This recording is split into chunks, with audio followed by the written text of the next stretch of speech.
In the kingdom of Dorelia, where gold-lined streets met diamond fountains, lived Princess Amara, the only daughter of King Duran. Her beauty was known across lands, but so was her pride. She looked down on servants, mocked the poor, and treated even her maids like dust beneath her feet. When her father warned her that arrogance was a seed that grows into destruction, she laughed, saying no curse could touch a royal. Her words carried like thunder through the palace halls, but no one dared to challenge her. The day came when a frail old woman arrived at the castle gates, begging for food.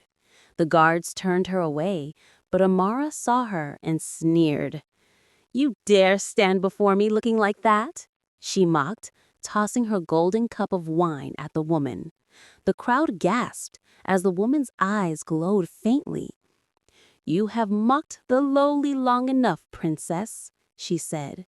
"The mirror will soon reveal your true crown." Then she vanished into the air, leaving everyone trembling. Hey family watching this story right now, don't forget to like, subscribe, and comment where you're watching from. London, California, Jamaica, Trinidad, New York, Florida, Atlanta, Nigeria, or South Africa. We'd love to know. And remember, we give shout-outs to the first 3 people who comment. That night, Amara brushed her long, silky hair before bed, admiring herself in the mirror. But as dawn came, a scream filled the royal chambers. Her father rushed in to find her clutching her head, tears pouring down her face.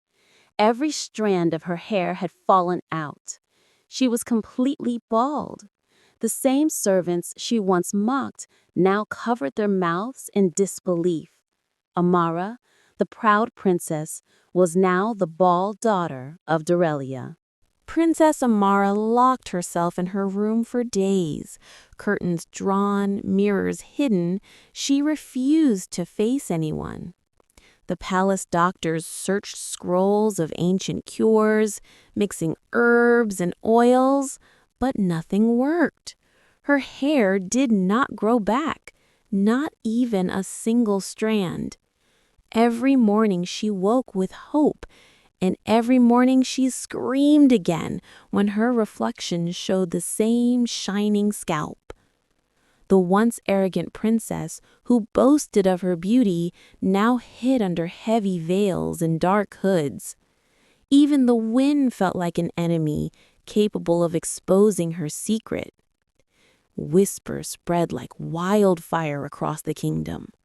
Market women gossiped as they wrapped bread. Palace guards murmured while polishing their armor. Children dared each other to peek near her window. People who once feared her now laughed behind her back. "Beauty fades," they said. "Arrogance destroys." The lesson she once ignored now echoed louder than ever. King Duran's heart grew heavy, seeing his daughter fall apart, but he knew this was fate teaching her what he could not. One evening, Queen Leora entered Amara's room, holding a soft silk scarf.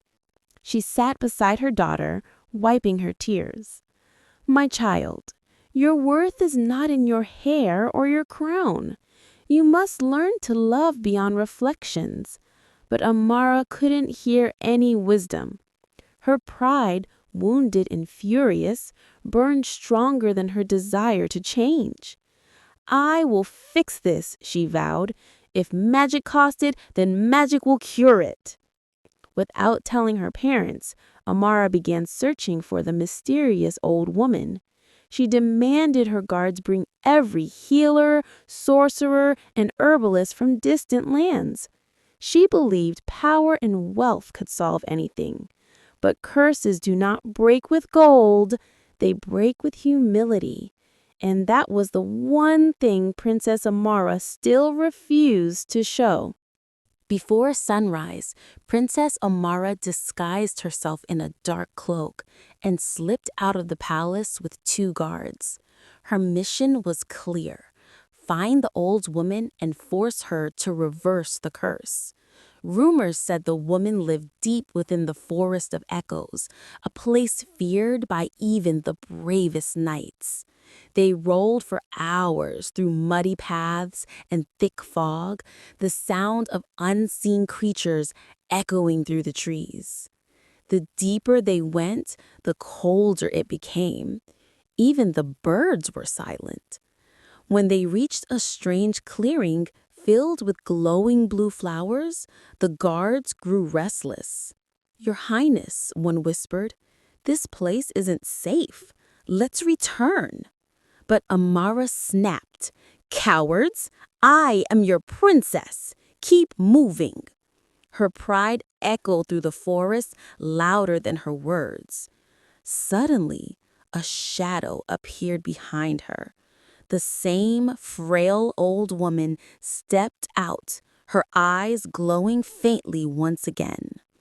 "So, you come not to repent, but to command," she said. "You have learned nothing." Amara fell to her knees, trembling but still defiant. "I'll pay you anything. Just give me my beauty back." The woman shook her head slowly.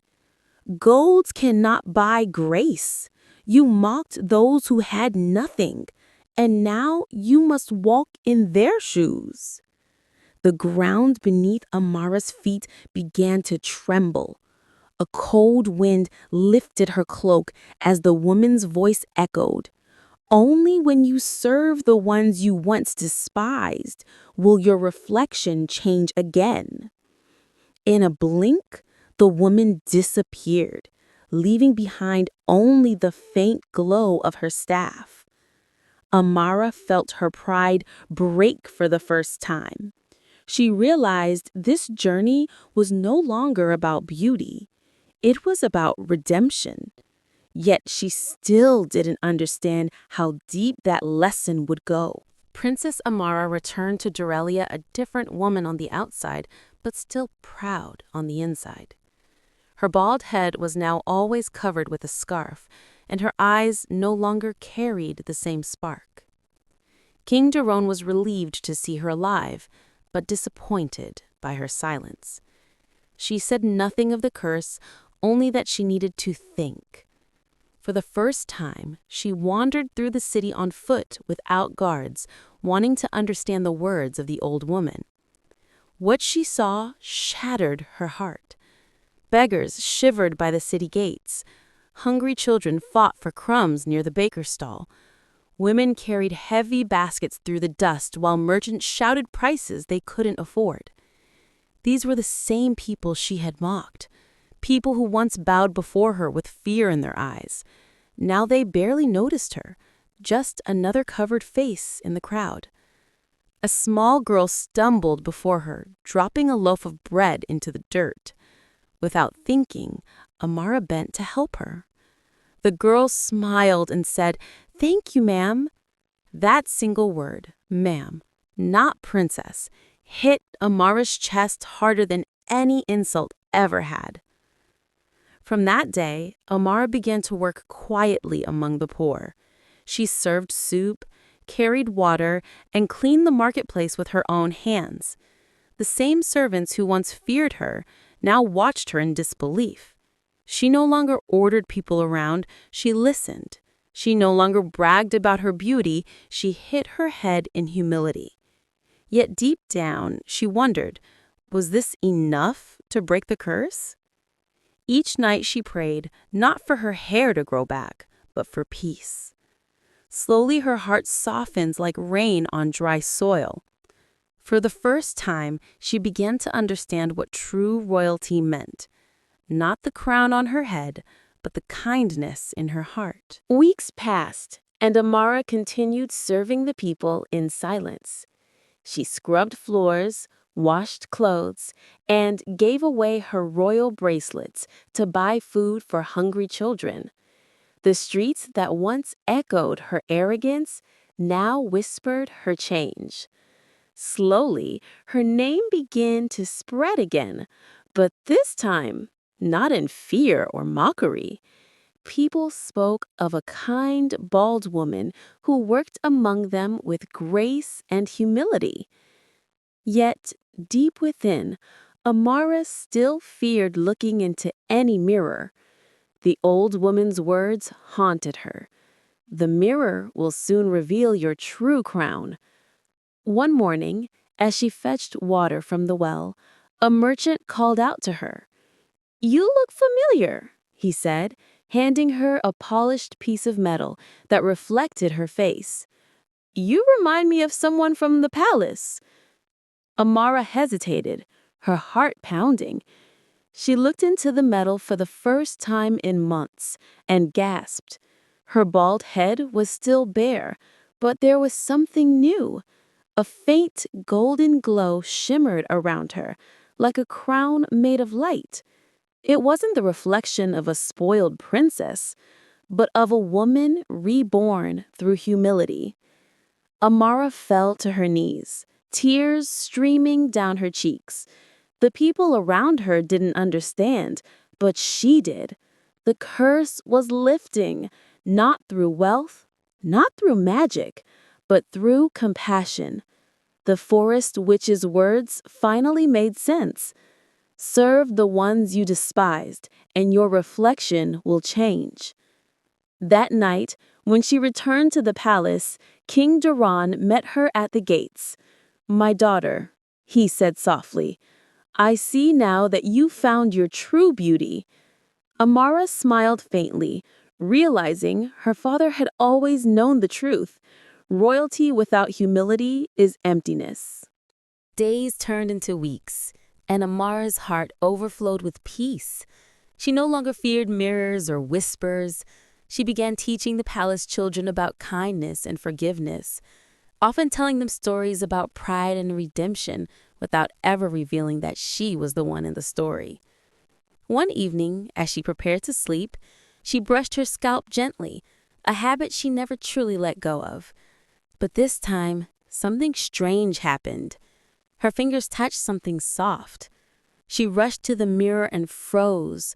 A single strand of hair, thin and golden, had grown. Then another, and another. Within hours, her head was covered with short curls that shimmered in the candlelight.